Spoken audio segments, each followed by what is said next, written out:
ఈ పాండవులు కుంతీదేవితో కలిసి సొరంగ మార్గంలో అరణ్యానికి చేరుకున్నారు. చేరుకున్న వాళ్ళు నడిచి వెళ్ళిపోయారా? పోనీ వెళ్ళిపోలేదు. ఎక్కడ హిడింబాసురుడున్నాడో, ఎక్కడ హిడింబ ఉందో అక్కడ దాకా వెళ్ళి అక్కడ ఆగిపోయారు. వాళ్ళకి తెలుసా ఇక్కడ హిడింబాసురుడు ఉన్నాడు, వాడు నరమాంస భక్షకుడు, వాడికి పరమ సంతోషం నరమాంసం దొరికితే, అందున చీకటి వేళ. ఇప్పుడు ఉద్ధతి ఎక్కువ, చాలా బాగా యుద్ధం చేస్తాడు, అనేకమైనటువంటి మాయలు తెలిసున్నవాడు, పైగా అతని చెల్లెలుంది, ఆమె కూడా నరమాంసం తింటుంది. అటువంటి వికృత రూపులు, అపారమైనటువంటి బలము కలిగిన వారు. వీళ్ళిద్దరూ ఇక్కడే అరణ్యంలో ఉన్నారు అని తెలిసి ఉంటే పాండవులు పారిపోతారన్న మాట నేను అనను, కానీ సంసిద్ధత విషయంలో ఎలా ఉండేదో తెలుసుకునే అవకాశం ఉందా? లేదు. కటిక చీకటి, ఏమీ తెలియదు. వాళ్ళ విపరీతంగా బడలిపోయారు. బడలిపోవడం ఒక ఎత్తు, విశేషమైన దాహం వేస్తాం.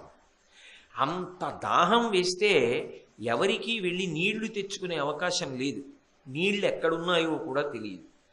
అప్పుడు భీముడు ఒక్కడే వీళ్ళ నలుగురిని పడుకోబెట్టాడు. పడుకోబెట్టి ఎవరిని?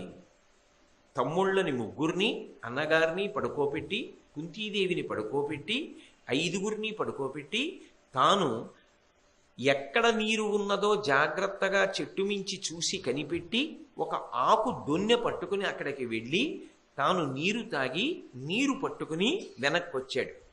వీళ్ళు పోనీ తెలివిగా ఉన్నారా? లేరు. గాఢ నిద్రలో ఉన్నారు. అది కూడా ఎటువంటి నిద్ర? బడలిక చేత కలిగినటువంటి నిద్ర. ఆ నిద్ర ఎంత ఒళ్ళు తెలియని స్థితిలో పడుకుని ఉన్నారంటే, ఆ తర్వాత హిడింబ వచ్చి భీముడితో మాట్లాడింది, వాళ్ళు లేవలేదు. హిడింబాసురుడితో భీముడు యుద్ధం చేసేటప్పుడు వీళ్ళిక్కడ నిద్రపోతున్నారని కొంత దూరం వాణ్ణి పట్టి ఈడ్చుకుపోయాడు. వాళ్ళకి తెలివి లేదు. తర్వాత హిడింబాసురుడితో భీముడు యుద్ధం చేశాడు. కొంతసేపు యుద్ధం అయిపోయిన తరువాత చెట్లు పీకి ఒకళ్ళనొకళ్ళు కొట్టుకుంటుంటే, అరుచుకుంటుంటే, మల్ల యుద్ధం చేస్తుంటే ఆ ఆర్పులకు పెనుకేకలకు అప్పుడు తెలివొచ్చింది. అందులో మీరు ఒకటి గమనించండి, భీముడు అరవకపోవచ్చు, అయ్యో నా వాళ్ళు పడుకున్నారని. హిడింబాసురుడు ఎందుకు అరవకుండా ఉంటాడు?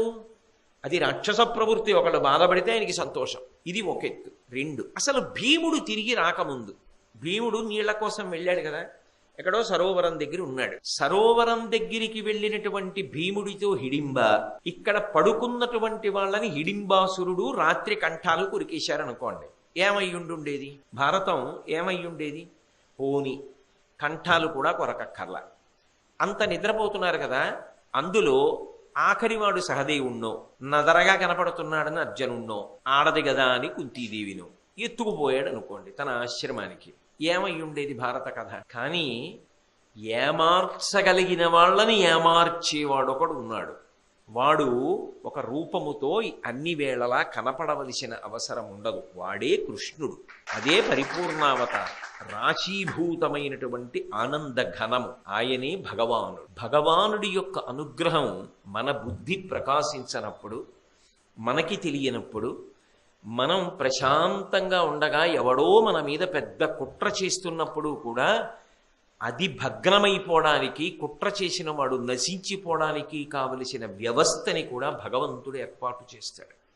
ఎవరి విషయంలో ఏర్పాటు చేస్తాడు అంటే, ధర్మమునందు నమ్మకం కలిగి ఉండి ఎవడు ధర్మాన్ని పట్టుకుని ఉంటాడో వాడి యందు భగవంతుడు సర్వకాలముల యందు అప్రమత్తుడై ఉంటాడు. వీణ్ణి నేను కాపాడుకోవాలి. అందుకే అందరూ నిద్రపోయినా నిద్రపోని వాడొకడు ఉంటాడు. వాడెవరు అంటే పరమేశ్వరుడు. లోకములు నిదురపోవగ తా నిదురింపని శుభగుడు అంటారు పోతన గారు భాగవతంలో. ఆయన నిద్రపోతే ఈ లోకాల్ని కాపాడేవాడెవడు? ఆయన నిద్రపోడు. నేను నిద్రపోతున్నా, ఆయన నా ఊపిరి తీస్తున్నాడు. నేను నిద్రపోతున్నా, నేను తిన్న పదార్థాన్ని ఆయన జీర్ణం చేస్తున్నాడు. నేను నిద్రపోతున్నా, ఆయన నన్ను కాపాడుతున్నాడు. ఇవన్నీ చేస్తున్నవాడు ఒకడు ఉన్నాడు. అయినప్పుడు ధర్మాన్ని పట్టుకున్న వాళ్ళ విషయంలో ఇక్కడ ఒక 5గురు గొడలు మరిచి నిద్రపోతున్నారన్న విషయం అసలు హిడింబాసురుడు పట్టుకోలేకపోయాడు. వాడి బుద్ధికి ద్యోతకం కాల. ఏమని చెప్పాలి అప్పుడు? ఎందుకు ద్యోతకం కాలేదు అని అడిగారు అనుకోండి, భారతంలో అందుకు సమాధానం లేదు. ఈ ప్రశ్న ఎవరైనా బాగా ఆదిపర్వం చదివి, ఏమండి భీముడు వచ్చే లోపల ఎందుకు ఆ బుద్ధి తట్టలేదు హిడింబాసురుడికి అని అడిగారు అనుకోండి, దానికి భారతంలో జవాబు ఉండదు. భీముడు తిరిగి వచ్చిన తరువాత కూడా మంచినీళ్ళు ఇద్దామని చూశాడు. గాఢ నిద్రలో ఉన్నారు అందరూ. వాళ్ళని చూసి బాధపడ్డాడు. నిజంగా చెప్పాలంటే ఆక్రోశించాడు. మీరు కుంతి గురించి చెప్పినప్పుడు విన్నారు. అంత బాధపడ్డాడు. అంత బాధపడినటువంటి భీముడు, అయ్యో వీళ్ళు నిద్రపోతున్నారే, లేపి వీళ్ళకి మంచినీళ్ళు ఇవ్వడం ఎందుకు, ఇలాగే నిద్రపోని.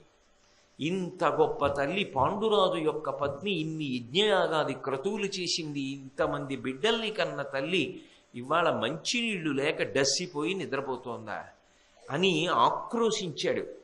అలా నిద్రపోతున్న వాళ్ళని చూసి ఇక వీళ్ళకి ఇప్పుడు లేపి మంచినీళ్లు ఇవ్వద్దులే అనుకున్న తర్వాత హిడింబ కనపడింది. అప్పటి వరకు హిడింబ కూడా జోక్యం చేసుకోవాలి. ఏమనుకోవాలి? ఎవరు ఆ కాలమునందు రక్షించారు? ఆ కాలమునందు నిజానికి హిడింబాసురుడు ఇక్కడ వీళ్ళు పడుకున్నారన్న విషయాన్ని గమనించి ఉంటే భారత కథ ఎటు తిరిగి ఉండేది? లక్క ఇంట్లో పెట్టి ధృతరాష్ట్రుడు కాల్చడానికి చేసినటువంటి ప్రయత్నం కన్నా కూడా నిజానికి ఇది ప్రమాదకరమైనటువంటి సంఘటన.